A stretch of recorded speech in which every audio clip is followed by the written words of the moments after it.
اور اے اہل کتاب، ایک ایسی بات پر آ جاؤ جو ہمارے اور تمہارے درمیان یکساں ہے، وہ یہ کہ ہم اللہ کے سوا کسی کی عبادت نہ کریں اور کسی کو اس کا شریک نہ ٹھہرائیں، اور نہ ہم میں سے کوئی کسی کو خدا کے سوا اپنا رب بنائے۔ پھر اگر وہ اہل کتاب اس کتاب سے منہ پھیر لیں تو مسلمانوں، تم ان سے کہہ دو کہ تم مانو یا نہ مانو، ہم ایک خدا کے اطاعت گزار ہیں۔ ابو سفیان کہتے ہیں، جب ہرقل نے جو کچھ کہنا تھا کہہ دیا اور خط پڑھ کر فارغ ہوا تو اس کے ارد گرد بہت شور و غوغا ہوا،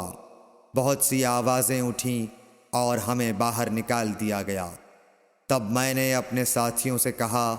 کہ ابو کبشہ کے بیٹے حضرت صلی اللہ علیہ وسلم کا معاملہ تو بہت بڑھ گیا، دیکھو تو اس سے بنی اصفر روم کا بادشاہ بھی ڈرتا ہے۔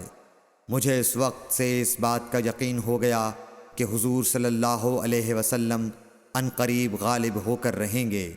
حتیٰ کہ اللہ نے مجھے مسلمان کر دیا۔ راوی کا بیان ہے کہ ابن ناطور ایلیا کا حاکم ہرقل کا مصاحب اور شام کے نصارہ کا لاٹ پادری بیان کرتا تھا کہ ہرقل جب ایلیا آیا